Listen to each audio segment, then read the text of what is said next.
Hello everyone, देखिए अब question number fourth. देखो इसमें क्या कहता है, the magnetic flux linked with a loop is given as phi equal to 4t+3 and find EMF induced at t equal to 2 second. देखो जो magnetic flux है वो आपको गिवन है, तो देखो हम सॉल्यूशन में लिखते हैं मैग्नेटिक फ्लक्स कितनी गिवन है आपको, फाई इक्वल टू में 4t+3। ईएमएफ इंड्यूस्ड निकालना है आपको, ठीक है ना, at t equal to 2 second पे। तो देखो EMF इंड्यूस्ड जो होता है वो आपको पता है -k/d∅/dt होता है, फॉर्मूला पता है, ठीक है, क्लियर है इतनी बात। तो यानी कि -d/dt यहाँ लिख दें हम और फाई की वैल्यू यहाँ रख दें 4t+3। तो यानी कि डिफ्रेंशिएशन इसकी होगी फाई की, ठीक है, तो EMF निकल जाएगा।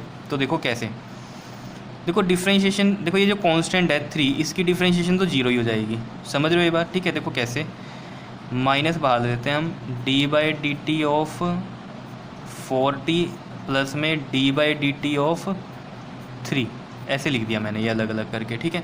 अब 4t की डिफ्रेंशिएशन देखो, समझो कि कैसे होती है 4t की डिफ्रेंशिएशन। देखो 4 एज इट इज़, इसकी पावर है 1, तो ये 1 आगे मल्टीप्लाई होता है t, और जो पावर है उसमें से -1 होता है, तो 4 × 1 4, और t की पावर 0 और समथिंग पावर 0 इज़ 1, तो ये आ गया 4, क्योंकि t की पावर 0 1 ही होता है, तो ये 4 आ गया, समझ रहे हो। तो यानी कि इसकी जो डिफ्रेंशिएशन है वो कितनी आ गई हमारे पास, 4 आ गई।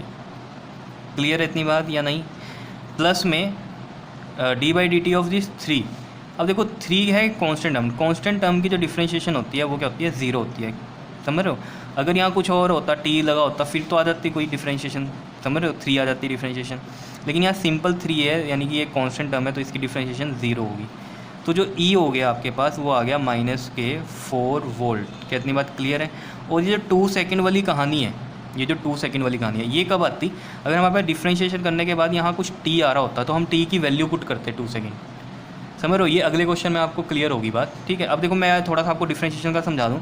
जैसे यहाँ 4t था, अगर यहाँ होता 4t², तब क्या डिफ्रेंशिएशन होती है, देखो 4 एज इट इज़, ये जो पावर होती है ये आगे मल्टीप्लाई होती है और साथ में t, और जो पावर है उसमें से -1 होता है हमेशा। तो 4 2 का देखो यहाँ आ गया 8t, और t की पावर कितनी आ गई यहाँ, 2 - 1 1, ठीक है। तो 8t इसकी डिफ्रेंशिएशन आई है 4t² की, समझ रहे हो, ठीक है। अगर ऐसा कुछ होता यहाँ पर तो 8t आता, यहाँ 8t आ जाता, और t की वैल्यू मैं 2 पुट करता, तो 8 2 16 वोल्ट आंसर आ जाता माइनस में इसका, ठीक है ना। 2 सेकंड पे EMF इस तरीके से निकलता। अभी नेक्स्ट क्वेश्चन जो हम करेंगे उसमें आपको पता चल जाएगा कि कैसे होगा। और इस तरह के क्वेश्चन, जैसे ये क्वेश्चन और अगला जो क्वेश्चन है, इस तरह के क्वेश्चन पेपर में आते हैं, तो ये आप ध्यान से समझ लो इन चीज़ों को। मेन है इसमें डिफ्रेंशिएशन आपको आनी चाहिए। क्लियर, ओके जी, थैंक यू।